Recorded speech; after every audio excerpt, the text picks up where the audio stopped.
5-8. Browns a chance to get to 10 wins for the first time in 13 years, just the second time in 25 years. Now the Giants, so they've had some COVID, so they don't have an offensive coordinator that's usually there, and that's an odd 4th and 5 kind of play. Riley Dixon's pass is incomplete. We look at this again. Punter Riley Dixon drops back to throw. Center Nick Gates is right there, but it's the kicker, Graham Gano, who's the open one. And yeah, sometimes the centers just, they're dancing bears. Mayfield, Baker Mayfield throws it, got his man, Austin Hooper. And the Browns go up 7-3. Feel like that might be enough points to win this game. Later in the second, 4th and 2, Giants are going for it. Wayne Gallman stops short of the first down deep in their own end. Turn it over on downs. Giants, first team to turn it over on downs twice in the red zone in the first half since 2006. Later in the second, Mayfield, Jarvis Landry, he comes in. That guy's found his game. Baker Mayfield, 17 of 19, 172 yards, 2 touchdowns in the first half. It's 13-3 lead. Mayfield, well, you know what? Let's go more. This team's going to make the playoffs, which they've done once in the last 13 years. Rashad Higgins, that's a gain of 20. Later in the drive, Nick Chubb, damn good dog. Looks like he may bounce that outside. Nope, sticks his head in there, gets between the tackles, scores. It's 20-3, and the final score is 20-6. No touchdowns for Colt McCoy. Tim Hasselbeck joins us now for his Sunday night analysis. And as always, with the warning, if somebody better comes to the podium, you're out. We'll cut you off in mid-sentence. It's the thing. Baker Mayfield, John just described, made some really nice throws. Looked like he had a lot of time as well. What impressed you about his performance? Well, he definitely played well. He definitely had some good protection, Kenny. You're right about that. He just looks comfortable and really playing probably the best football of his career right now. There's just a decisiveness, kind of this assuredness that he has in the pocket. It's pretty evident. Good example here. He's just throwing a little wide route to the left, but because of the blitzing defender, he just finds a throwing lane. A lot of times guys throw it blind, the robots, ball gets tipped in the air, it doesn't happen there. Here he's going to Austin Hooper, who's really covered by a linebacker initially, but he's on the same page as he uncovers, still throws on time and gets the ball out. And then on this touchdown pass to Jarvis Landry, he's really trying to get the ball to David Njoku, but he falls down on the route, and Baker does a good job of just staying with it and then throwing a really accurate ball to Jarvis Landry in the back of the end zone. And look, I just think that he's playing good football right now because what they are doing offensively fits him. And I think Kevin Stefanski, in terms of what he likes to do schematically, it's a nice little pairing, and it's something I think we're seeing, kind of this Browns team play better in the back half of the season with everything in terms of how the offseason went. Tim, a comprehensive opening answer, but that's just the start of things. John's going to call another highlight, and we'll be right back to you.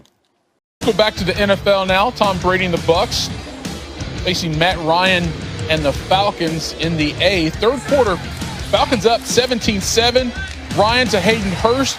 With that touchdown, he passes Fran Tarkenton for 10th place in the all-time touchdown pass list, and the Falcons got a 24-7 lead. How would Brady and the Bucs respond? Well, Chris Godwin, little slant, touchdowns, 24-14. Next drive, Leonard Fournette pounds it in from the 1. It's 24-21 as we go to the fourth quarter.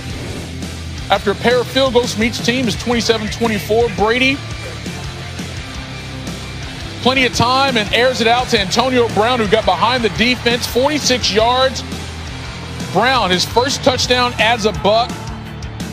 Brady went for 390 yards on 31 of 45 passing, 2 touchdowns. Matt Ryan, they had time, but he got sacked by Devin White.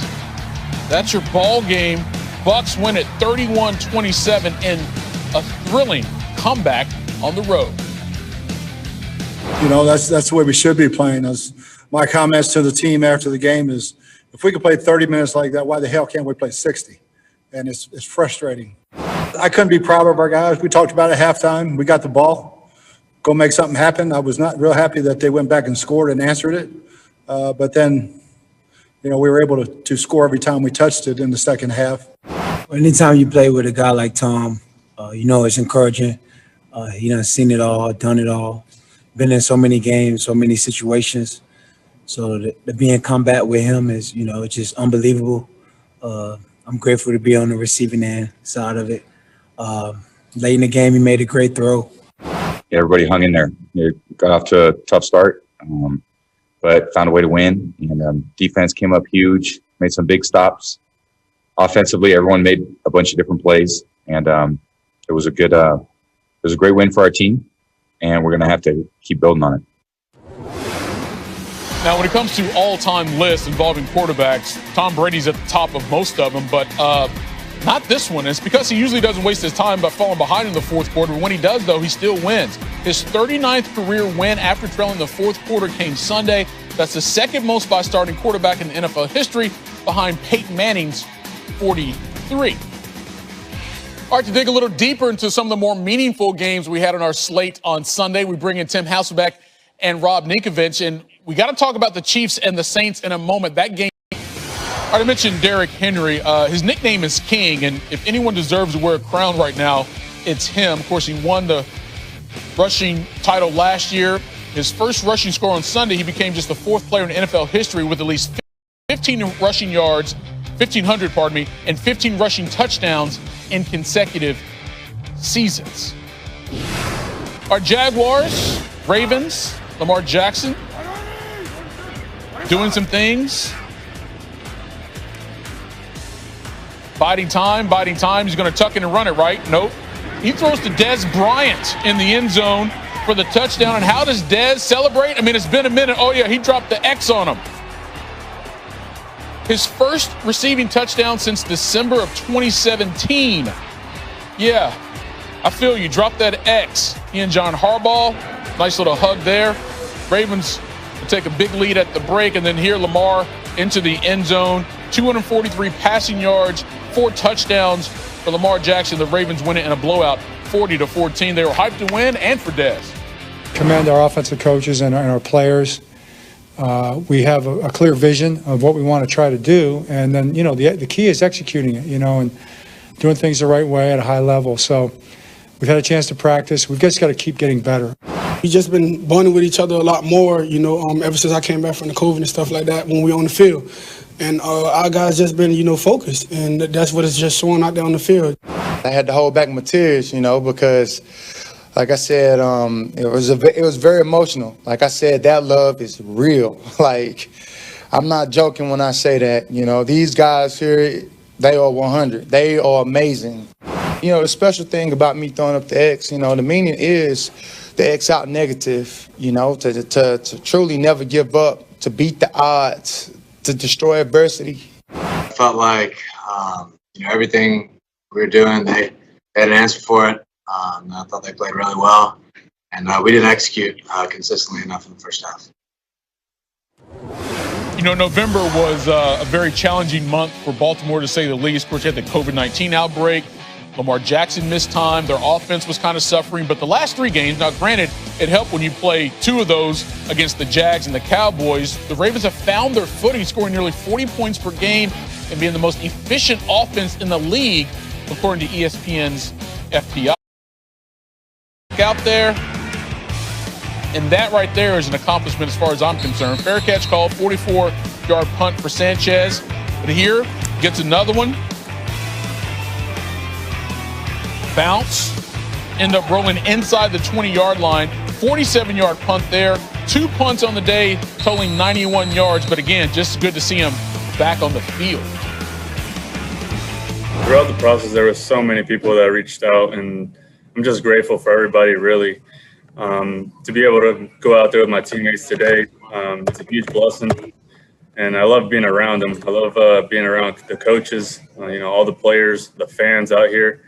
I mean, it was just a big blessing to be out here this fast, and I'm just really excited and blessed. Honestly, it was amazing how much support I felt in the building today, and I'm just blessed beyond anything to just be out there and be able to play the sport I love to play. So, just blessed. All right, that was the best story from the game. How about the game itself? Deshaun Watson trying to lead the Texans to a win on the road. Fourth quarter, they're down 7. Watson to Kiki Cutie. 9-yard touchdown there. Ties the game at 20 all. How would the Colts respond? Phillip Rivers looking for Zach Pascal. Got him, and his second touchdown of the day. Colts take a 7-point lead with less than 2 to play. 28 seconds remaining. 4th and 5 for the Texans. Watson to Cutie. breaks the tackle, but Darius Leonard forces the fumble at the goal line, and the Colts end up recovering. How about that play to punch it out? And there's your ball game. 27-20 was the final. What I'm most excited about is, in the fourth quarter of that game, when the game is on the line, is that we made plays in all three phases. We make a 53-yard field goal in the fourth quarter. We have a long game-winning drive to go up in the fourth quarter, and then we get the defensive stop on the last drive. That's what playing December football.